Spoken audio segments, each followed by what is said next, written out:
జూబ్లీహిల్స్ ఉప ఎన్నిక నామినేషన్ల ఉపసంహరణ ప్రక్రియ ముగిసింది. మొత్తం 58 మంది అభ్యర్థులు బరిలో ఉన్నారు. 23 మంది తమ నామినేషన్లను విత్డ్రా చేసుకున్నారు. ప్రధాన పార్టీలతో పాటు 81 మంది నామినేషన్లు వేయగా చివరికి 58 మంది అభ్యర్థులు బరిలో నిలిచారు.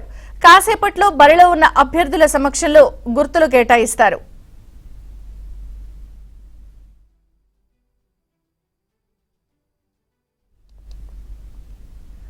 కాసేపట్లో బరిలో ఉన్న అభ్యర్థుల సమక్షంలో గుర్తులు కేటాయిస్తారు. పూర్తి వివరాలు నుమాన్ అందిస్తారు. నుమాన్,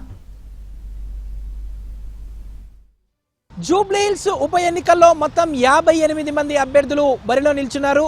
ఈ ఒక్కరోజే దాదాపు 23 మంది అభ్యర్థులు నామినేషన్ విత్డ్రా చేసుకున్నారు. సో ఈ నేపథ్యంలో నామినేషన్ ఉపసంహరణ గడువు ఇవాళతో ముగిసినటువంటి పరిస్థితి ఉందని చెప్పవచ్చు. మొత్తం కూడా దాదాపు 58 మంది అభ్యర్థులు జూబ్లీహిల్స్ ఉప ఎన్నికల బరిలో నిలుచున్నటువంటి పరిస్థితి మనకు కనిపిస్తుంది. మొత్తం కూడా అంటే ఇందులో దాదాపు 3 రిజిస్టర్డ్ పార్టీలకు సంబంధించినటువంటి అభ్యర్థులు ఉండగా మిగతా వారంతా కూడా ఏదైతే స్వతంత్ర అభ్యర్థులు, ముఖ్యంగా ఇటు ఫార్మాసిటీ బాధితులు, RRR బాధితులు, అదేవిధంగా ఇటు నిరుద్యోగుల జేఏసీ బాధితులు, వీరంతా కూడా ఈ స్వతంత్ర అభ్యర్థుల జాబితాలో ఉన్నటువంటి పరిస్థితి. నవంబర్ 11వ తేదీన జరగబోయేటటువంటి ఈ ఎన్నికల కోసం ఇప్పటికే ఇటు ఎన్నికల సంఘం పకడ్బందీగా ఏర్పాట్లు చేస్తుంది.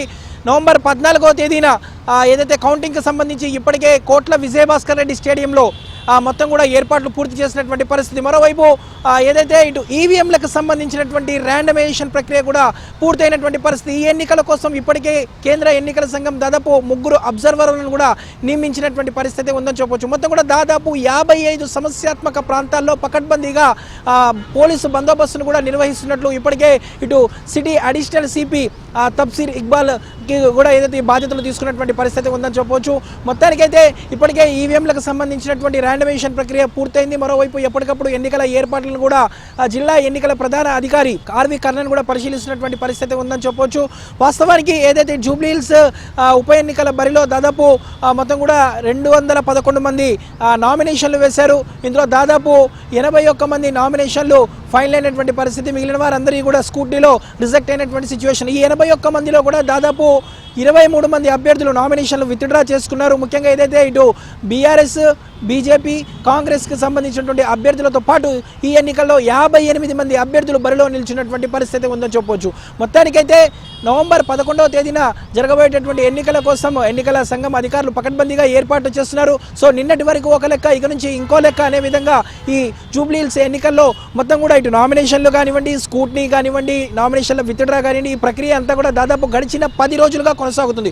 ఈ ప్రక్రియ అంతా ముగియడంతో ఇక ఎన్నికల ప్రచారం అనేది ఊపందుకున్నటువంటి పరిస్థితి మనకు కనిపిస్తుందని చెప్పొచ్చు. మొత్తానికైతే ఇటు జూబ్లీహిల్స్ ఉప ఎన్నికలకు సంబంధించినటువంటి ఏర్పాట్లను కేంద్ర ఎన్నికల సంఘం పకడ్బందీగా చేసింది. దాదాపు 2000 మంది సిబ్బంది ఈ ఎన్నికల విధుల్లో పాల్గొంటున్నటువంటి పరిస్థితి మనకు కనిపిస్తుందని చెప్పొచ్చు. విత్డ్రా కూడా ప్రక్రియ పూర్తి కావడంతో ఇక ప్రచారం కూడా ఊపందుకున్నటువంటి పరిస్థితి మనకు కనిపిస్తుందని చెప్పొచ్చు. వీడియో జర్నలిస్ట్ వంశీతో నుమాన్, ఏబీఎన్ ఆంధ్రజ్యోతి, హైదరాబాద్.